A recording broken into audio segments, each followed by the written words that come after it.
महाराष्ट्र तरफ से, बम्बई से मैं इधर सब खड़े हुए मेरे माँ बाप बहनों सब लोग को जय झारखंड, जय जोहर, जय महाराष्ट्र, जय भारत। ये उपस्थित भाई बहनों को मेरा आदर पर जोहर रहेगा। मैं इधर आया हूँ महाराष्ट्र तरफ से, थोड़ा शंकर भाई जय झारखंड।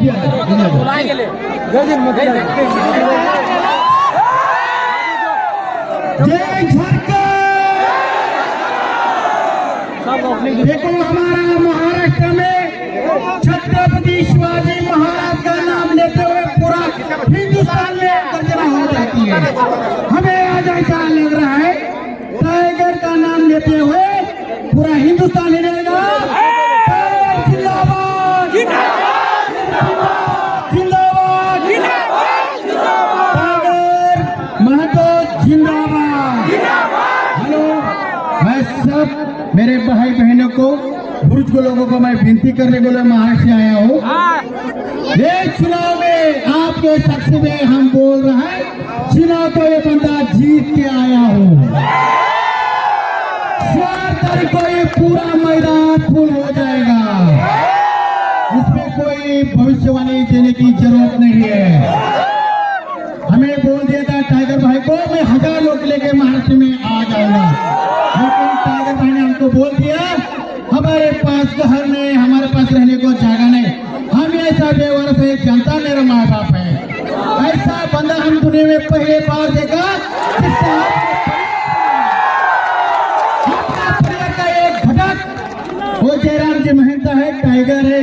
आप लोगों ने उनको लोक नायक पदवी दिया, एक लोकतंत्र में सबसे बड़ा उम्मीद देने वाला, झारखंड आगे बढ़ के लेके जाने वाला जो कोयला का खान अपना झारखंड में, उसका हेड ऑफिस कोलकाता में। अरे 5 जून को देखो, 1 साल के अंदर वो ऑफिस इधर आ जाएगा। के बारे में आप लोग सोच रहे हैं, जब से 1932 साल तक ये खतिया अपने दादा दादी माँ के ऊपर था, कोई लोगों ने वो खतियन के बारे में गड़बड़ कर दिया है। आज तक किसी ने उनके ऊपर क्या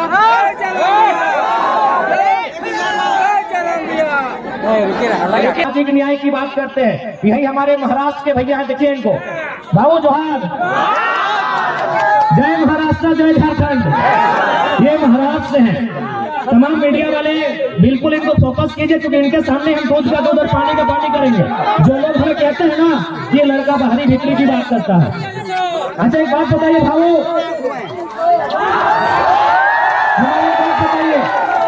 आप सिर्फ इशारों में बताइए, इशारों से बताइए, क्या महाराष्ट्र में हमारे झारखंड के अगर कोई बच्चे जाएंगे, वहाँ जो सरकारी नौकरियां हैं, डीएसपी वगैरह, बीडीओ वगैरह, सीओ वगैरह, तहसीलदार, दीवानी जो भी है, क्या वो फॉर्म भर के बन सकते हैं?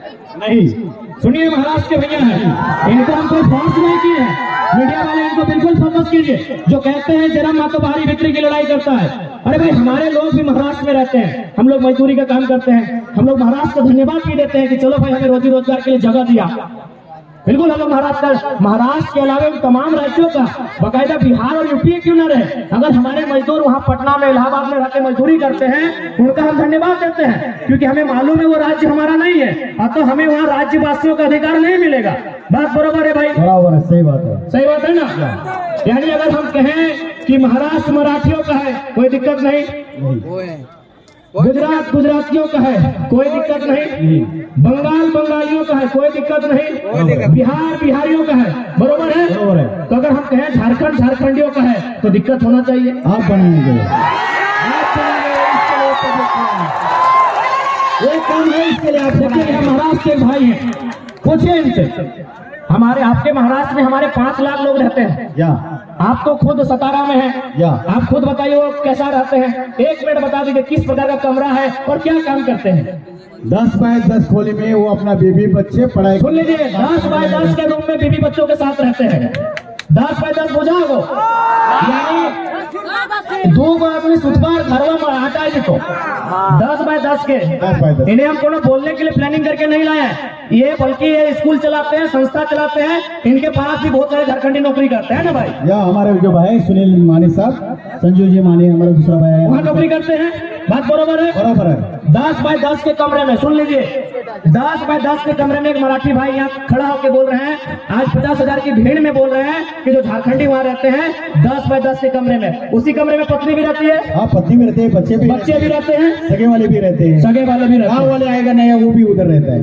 10 बाय 10 के कमरे में पूरा परिवार रहता है। हमारी लड़ाई कैसे गलत है भाई, कौन हिसाब से गलत है? अब एक बात हम क्लियर कहना चाहेंगे, जो लोग हमारी बात को सुन रहे हैं वो झारखंड के अलावा किसी राज्य से रहे, हमारी लड़ाई किसी राज्यवासी से नहीं है, बात को समझिए।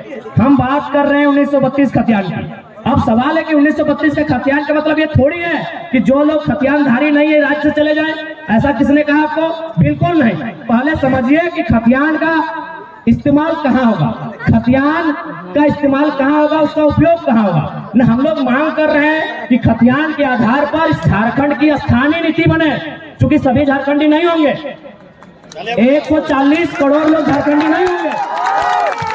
बात को समझिए, जितने भी गैर झारखंड के लोग यहाँ रहते हैं और अपने राज्य में भी, यानी दोनों राज्य में रहते हैं, बात को समझिए। भारत की अभी जनसंख्या मान के चलिए अनुमान 140 करोड़ है, अनुमान मानते हैं, और झारखंड की जनसंख्या मोटा मोटी 3.5 करोड़ है। तो भाई पूरा का पूरा 140 करोड़ झारखंडी नहीं हो सकता है, समझिए बात को।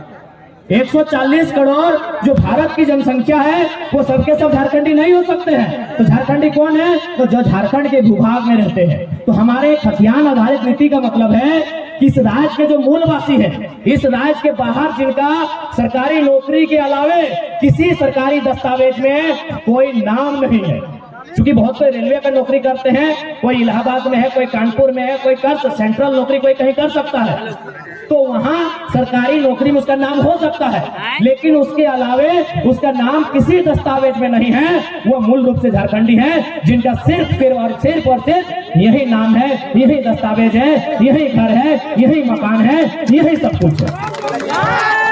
अब सवाल है कि खतियान के आधार पर एक स्थानीय नीति बनेगी, उस स्थानीय नीति को लागू किया जाएगा जो झारखंड की वैकेंसी होगी। झारखंड की वैकेंसी मतलब दरोगा, चपरासी, होमगार्ड, जिला पुलिस, जेपीएससी, जेएसएससी, यानी झारखंड सरकार जो नौकरी निकालेगी, झारखंड सरकार जो बहाली लेगी, उस बहाली में लागू होगा कि जिनके पास स्थानीय प्रमाण पत्र है वही लोग फॉर्म को भरेंगे। इसका मतलब थोड़ी कि आप यहाँ व्यापार नहीं करेंगे, आप यहाँ काम धाम नहीं करेंगे, आप यहाँ रोजी रोजगार नहीं करेंगे, आप यहाँ कंपनी फैक्ट्री में काम नहीं करेंगे। ये गलत है, ये भ्रम है। तो इसलिए जितने भी लोग ऐसे हैं जो इस राज्य के नहीं हैं, आप लोग कृपया भ्रम में ना रहें। हमारा मांग क्या है, हमारा आंदोलन क्या है, उसकी असलियत को समझने का काम करें। और मैं बिल्कुल कहता हूं, जो लोग ईमानदारी से, जो लोग निष्ठापूर्वक इस विषय को समझते हैं, वो कहीं का रहे हमारे साथ खड़े हैं। जय हिंद। और साथ ही साथ इसलिए उस भ्रम से बाहर निकलिए। बाकी हमारा डिमांड क्या है? निजी क्षेत्र में 75%, यानी 25% में बिहार, यूपी, बंगाल, उड़ीसा के कहीं के लोग आए, स्वागत है आपका। निजी क्षेत्र का मतलब है प्राइवेट सेक्टर। प्राइवेट सेक्टर में हम लोग का डिमांड क्या है? 75%, बाकी 25% ओपन है, उसमें आप आए, जिसको आना है, जहां से आना है, आपको आने के लिए स्वागत है। हम लोग सरकारी क्षेत्र में क्या मांग कर रहे हैं कि जो हमारा ओबीसी का आरक्षण है उसको थोड़ा इंक्रीज किया जाए और उसको 90% झारखंडियों के लिए। अब सवाल आप करते हैं कि नहीं, जनरल में बहुत ज्यादा छूट जाता है, तो वहां भी नियम है कि जनरल 1 और जनरल 2 में परिभाषित किया जा सकता है। बहुत सारे ऐसे राज्य हैं वहां जनरल विजेगा, जनरल वर्ग से आते हैं, जनरल 1 और जनरल 2 में उसको परिभाषित किया जाता है। जो जनरल 1 होगा वो केवल झारखंडी भरेंगे, और जो जनरल 2 होगा, जो 10% छूटेगा, उसमें all over India, Bihar, UP, Bengal, Calcutta जहां भरे, कोई मना नहीं है। और एक बात बताइए, अब यहां से इन मुद्दों के बाद भी किनको लगता है हमारी लड़ाई गलत है भाई? और एक बात, जो लोग हमारे राज्य में चढ़ के बात करते हैं, अच्छा एक बात बोलिए भैया, आपके यहाँ उत्तर प्रदेश के लोग भी रहते हैं? माइक से बोलिए ना। हाँ बोलो सर। रहते हैं, उत्तर प्रदेश के लोग रहते हैं, हाँ रहते हैं, बिहार के लोग रहते हैं, रहते हैं, बंगाल के लोग रहते हैं, पूरा स्टेट का लोग रहते हैं, पूरा स्टेट के लोग रहते हैं, लाखों में रहते हैं। लाखों में रहते हैं। क्या आपके प्रदेश में उन्होंने कभी अधिकार मांगा है? नहीं, नहीं कभी नहीं। उनको सबको झारखंड में चाहिए, क्या है ना, झारखंड मौका दे रहा है। देखिए दादा सामने है, सबको झारखंड में चाहिए, उधर वालों को उधर का हिस्सा चाहिए, इधर वालों को इधर का हिस्सा चाहिए, इधर वालों को इधर का हिस्सा चाहिए, सबको बराबर झारखंड में ही अधिकार चाहिए। उनकी भाषा को भी यहाँ चाहिए, उनके टीचर भी यहाँ होने चाहिए, उनके वकील भी यहाँ होने चाहिए, उनके सब यहाँ झारखंड में होने चाहिए। यही महाराष्ट्र है। महाराष्ट्र में भी लगभग अनुमानित 25-30 लाख के आसपास में यूपी बिहार के लोग रहते हैं, बंगाल के लोग रहते हैं, उड़ीसा के लोग रहते हैं, और गुजरात के लोग तो बहुत ज्यादा रहते हैं। और एक बात, आज आपको एक बात क्लियर कहना चाहेंगे, 1960 से पहले आपके महाराष्ट्र का नाम बॉम्बे था, बराबर है भैया, बॉम्बे नाम था। उसके बाद जिस प्रकार हम लोग बिहार से झारखंड अलग करने के लिए मूवमेंट किए, वहां भी एक मूवमेंट हुआ, तो वहां क्या होता है, 1960 में दोनों राज्यों का विभाजन हो गया, बॉम्बे बना गया, एक तरफ महाराष्ट्र और एक तरफ गुजरात। आज जो बम्बई नगरी है उसको बनाने में गुजरातियों का बहुत बड़ा योगदान है, उनके व्यवसायियों का, उनके व्यापारियों का। लेकिन आज तक गुजरातियों ने नहीं कहा है कि महाराष्ट्र में गुजराती भाषा को मान्यता मिले। आज तक गुजरातियों ने नहीं कहा है कि महाराष्ट्र में गुजराती भाषा को मान्यता मिले। तो फिर ये पड़ोसी राज्य वाले बार बार कहे कहते हैं कभी भोजपुरी को मिले, कभी मगही को मिलेगा, कहे मिलेगा भाई? क्यों? और एक बात सुन लीजिए, हमारी लड़ाई कोई भाषा भाषी की नहीं है, बात को समझिए। हम लोग हर एक भाषा का सम्मान करते हैं, क्योंकि भाषा किसी की माँ की है। भाषा मातृभाषा से जोड़ा जाता है। जैसे हम लोग का किसी का संथाली है, किसी का कुड़माली है, किसी का कोरटा है, किसी का मुंडारी है, तो भोजपुरी मगही भी किन्हीं की मातृभाषा है।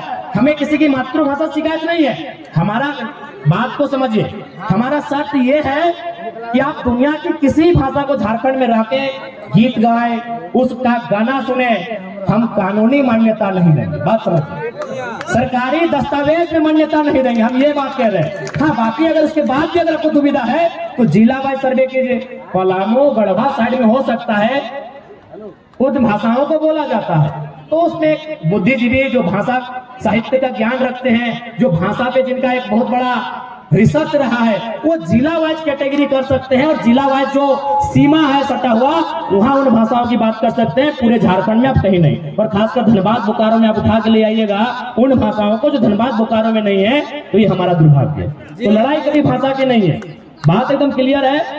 तो इसलिए जो भी लोग हैं इस राज्य के नहीं है, और आपसे तो हम एक संदेश देना चाहेंगे, जब आप महाराष्ट्र जाते हैं तो भाई महाराष्ट्र की आवो हवा को स्वीकार करते हैं, तो झारखंड आए हैं, बिल्कुल झारखंड की आवो हवा को स्वीकार कीजिए।